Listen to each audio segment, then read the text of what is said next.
ৰূপহীহাট সমষ্টিৰ জয়গুৰু উচ্চতৰ মাধ্যমিক বিদ্যালয়ৰ প্ৰধান শিক্ষয়িত্ৰীৰ দুৰ্নীতিৰ দস্তাবেজ।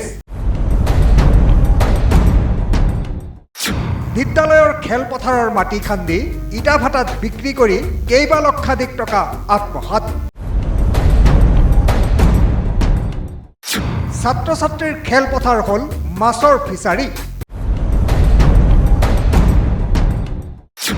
SMCয়ে অভিযোগ দিয়াৰ পাছতো চকুমুদা কুলিৰ ভাৱত নগাঁও জিলা শিক্ষা বিভাগ। নগাঁও জিলাৰ বিদ্যালয়সমূহৰ পৰিদৰ্শকৰ কাৰ্যালয়ৰ অধীনস্থ তথা গৰাজানস্থিত জয়গুৰু উচ্চতৰ মাধ্যমিক বিদ্যালয়ৰ প্ৰধান শিক্ষয়িত্ৰী স্বপ্নাবালা মণ্ডলৰ অবাধ দুৰ্নীতি তথা লুণ্ঠনে সমগ্ৰ গৰাজান অঞ্চলত তীব্ৰ চাঞ্চল্যৰ সৃষ্টি হৈছে। শিক্ষয়িত্ৰীগৰাকীয়ে বিদ্যালয়খনৰ দায়িত্বভাৰ লোৱাৰ পাছৰে পৰা বিভিন্ন ধৰণৰ দুৰ্নীতি কৰি অহাৰ গুৰুতৰ অভিযোগ উত্থাপন কৰিছে খুদ বিদ্যালয়খনৰ পৰিচালনা সমিতিৰ সভাপতি তথা একাংশ সচেতন ৰাইজে। নাম শ্ৰী উপানন্দ মণ্ডল। মই পূব আমৰাকান্তা জয়গুৰু হাইস্কুলৰ প্ৰেচিডেণ্ট হওঁ আৰু মই প্ৰেচিডেণ্ট থকা অৱস্থাত ৰাইজৰ কিছুমান অভাৱ অভিযোগ আছিলে যে আমাৰ প্ৰধান শিক্ষয়িত্ৰী বৰ্তমানৰ শ্ৰীমতী স্বপ্নাবালা মণ্ডলে খেলপথাৰখন নিজৰ খেলকুচিত পথাৰখন খান্দি পেলাই পুখুৰীত পৰিণত কৰিছে। প্ৰাপ্ত অভিযোগ মতে 2024-25 বৰ্ষৰ বাবে চৰকাৰে ছাত্ৰ ছাত্ৰীক যোগান ধৰা ইউনিফৰ্ম যোগানৰ নিবিদা দিয়াৰ আগতে কণ্ট্ৰোল কমিটিয়ে ইউনিফৰ্মৰ মানদণ্ড নিৰূপণ কৰিবলৈ কণ্ট্ৰোল কমিটিৰ সভা আহ্বান কৰিব লাগে যদিও প্ৰধান শিক্ষয়িত্ৰীগৰাকীয়ে কোনো ধৰণৰ কণ্ট্ৰোল কমিটি আহ্বান নকৰাকৈ অতি নিম্নমানৰ ইউনিফৰ্ম প্ৰদান কৰাৰ অভিযোগ উঠিছে। 2024-25 বৰ্ষৰ আন্তঃগাঁথনিৰ নামত আবণ্টিত ধনৰ সদ্ব্যৱহাৰ নকৰাকৈ কেৱল মাত্ৰ কাগজ পত্ৰতে কাম দেখুওৱাৰ গুৰুতৰ অভিযোগ উঠিছে। আৰু ইউনিফৰ্মত এই যোৱাবাৰৰ ইউনিফৰ্মটোত তেনেকুৱা হৈছিলে, নিম্নমানৰ ইউনিফৰ্ম দিছিলে, নিম্নমানৰ আছিলে।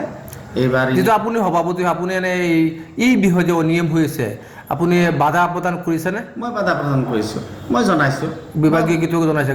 বিভাগীয় কৰ্তৃপক্ষকো জনাইছোঁ, তাইকো জনাইছোঁ।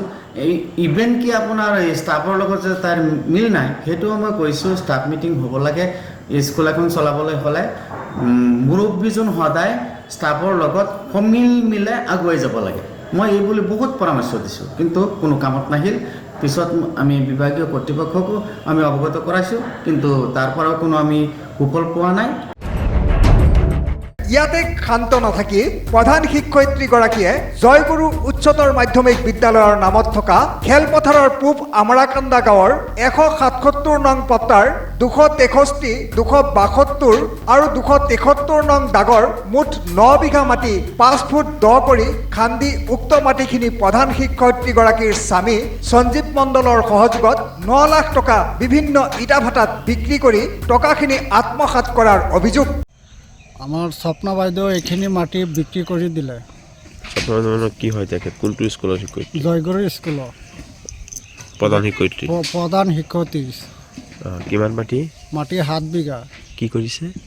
মাটি বেপাৰীৰ হাতত গতাই দিলে, বিক্ৰী কৰি দিলে। সেইখিনি পইচা আত্মসাৎ কৰিলে। এইটো আমি চৰকাৰৰ তাত বিচাৰটো চাওঁ। মাটি খান্দি বিক্ৰী কৰি দিছে নেকি? মাটি খান্দি বিক্ৰী কৰি দিলে। আমি চৰকাৰৰ তাত চাওঁ যে এইটো উচিত শিক্ষাটো দিব লাগে আৰু এইটো তদন্তটো হ'ব লাগে। উল্লেখ্য যে প্ৰধান শিক্ষয়িত্ৰীগৰাকীৰ স্বামী সঞ্জীৱ মণ্ডল লাওখোৱা শিক্ষাখণ্ডৰ অধীনস্থ ভুৰবন্দা কাষ্টাৰৰ CRCC আছিল যদিও বৰ্তমান তেওঁৰ স্বামীক আমৰাকান্দা কাষ্টাৰৰ CRCC হিচাপে বদলি কৰি আনি দুৰ্নীতিৰ পথ প্ৰশস্ত কৰি তোলাৰ আন এক গুৰুতৰ অভিযোগ উঠিছে। তেখেতে নিজৰ পৈতৃক সম্পত্তি হিচাপে ব্যৱহাৰ কৰি আছে। কিমান বিঘা? 7 বিঘা মাটি। 7 বিঘা মাটি সম্পূৰ্ণ খান্দি পুখুৰী বনাই থৈ দিছে। বিদ্যালয়ৰ নিজৰ নামত মাটি নেকি? বিদ্যালয়ৰ নিজৰ নামত মাটি। পাট্টা মেৰি পাট্টা মাটি? মেৰি পাট্টা মাটি। খেলপথাৰৰ নামত আছিল নেকি মাটিখিনি? খেলপথাৰৰ নামতে আছে। খেলপথাৰখনেই মানে কাটি দিছে? এইটো এতিয়া আমি ক'বলৈ হ'লে ল'ৰা ছোৱালী যিটো খেলপথাৰ বুলি আপোনালোকে 7 বিঘা মাটিটো ৰাখিছিলে ল'ৰা ছোৱালী খেলা ধূলাৰ কাৰণে, এই মাটিখিনি কি খান্দি পুখুৰী কৰি দিছে, পুখুৰী কৰি দিছে। কিন্তু এইটো আপোনাৰ আপোনালোকে বাধা দিয়া নাই? বাধা দিয়া মানে এই মাটিখিনি কিবা এটা কণ্ডিশ্যনত আমাৰ আগতে যিজন ডোনাৰ তেখেতৰ পৰা কিনি লোৱা হৈছে।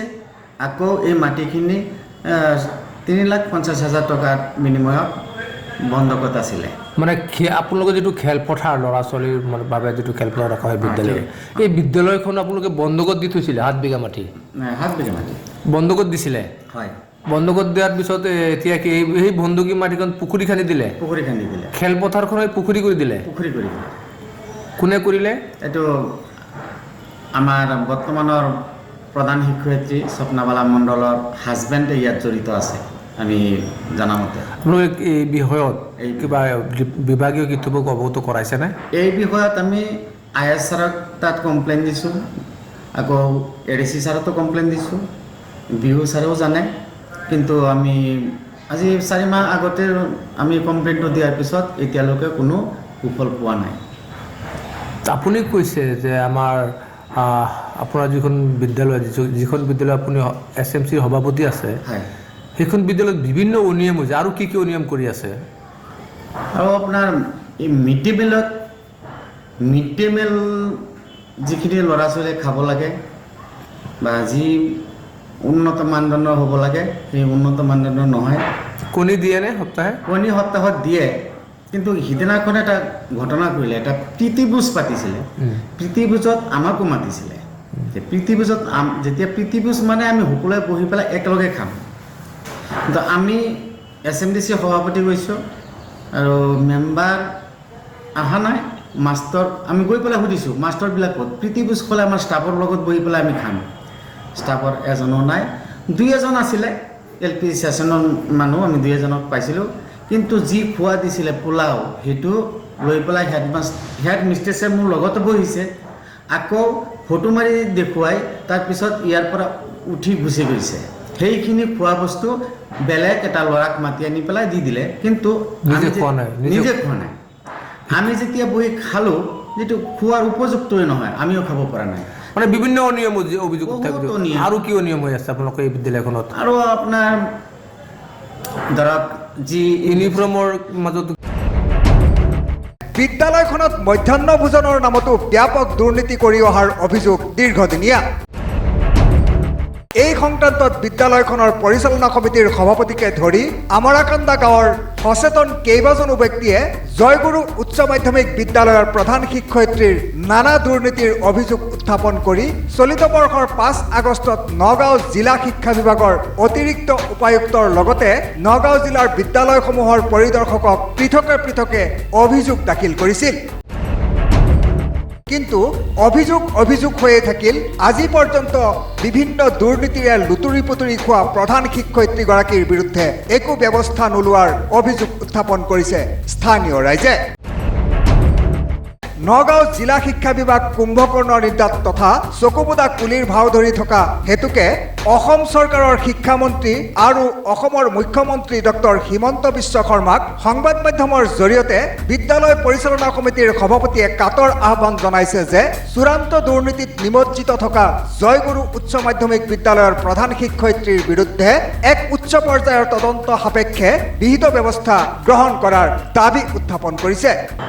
এতিয়া মই শিক্ষামন্ত্ৰী মহোদয়ক অনুৰোধ কৰি ক'ম যে এই বিষয়ে উচ্চ পৰ্যায়ৰ এখন তদন্ত কৰি পেলাই আমাৰ SMDCক এটা সুবিচাৰ প্ৰদান কৰে যেন, লগতে তাৰ জৰিয়তে আমি অসমৰ মুখ্যমন্ত্ৰী মহোদয় শৰ্মা ছাৰকো এই বিষয়ে তদন্ত কৰিবলৈ আহ্বান জনাইছোঁ। Bureau Report, Analysis 24/7.